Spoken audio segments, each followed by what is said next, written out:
చాలా మందిరాలలో చాలా higher officers కూడా, ఐఏఎస్ ఆఫీసర్స్ కూడా వాళ్ళ బాత్రూములు కడిగే పని తీసుకుంటూ ఉంటారు, చెప్పుల దగ్గర నిలవబడే పని తీసుకుంటూ ఉంటారు, దేవుని మందిరాన్ని ఊడ్చే పని తీసుకుంటూ ఉంటారు. వారి పిల్లలు అక్కడ మిగిలిపోయి ఆ దినం మేం చేస్తామని ఒక్కొక్క కుటుంబం ఒక్కొక్క వారం చేస్తూ ఉంటారు.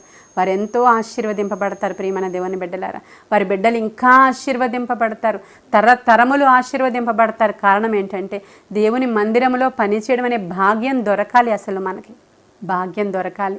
అందుకే కదా అపోస్తల కార్యాల గురించి నేను చెప్తున్నాను. వండడానికి వడ్డించడానికి కూడా అభిషేకించబడిన వారు, పరిశుద్ధాత్మ పొందుకున్నవారు, అటువంటి వారిలో 7గురిని అక్కడ ఏర్పాటు చేయండి అంటే వారిలో స్టెఫన్ కూడా ఉన్నాడు. అక్కడ మీరు చదవండి తరువాత. ఎంత గొప్ప విషయాలు మనకి ఇక్కడ రాయబడి ఉన్నాయో చూడండి. కాబట్టి దేవుని మందిరం ఎడల ఆసక్తి ఉందా? దేవుని మందిరానికి కావలసిన విషయాలను గూర్చిన ఆసక్తి మీకు ఉందా? ఈరోజు ప్రభు అడుగుతున్నారు.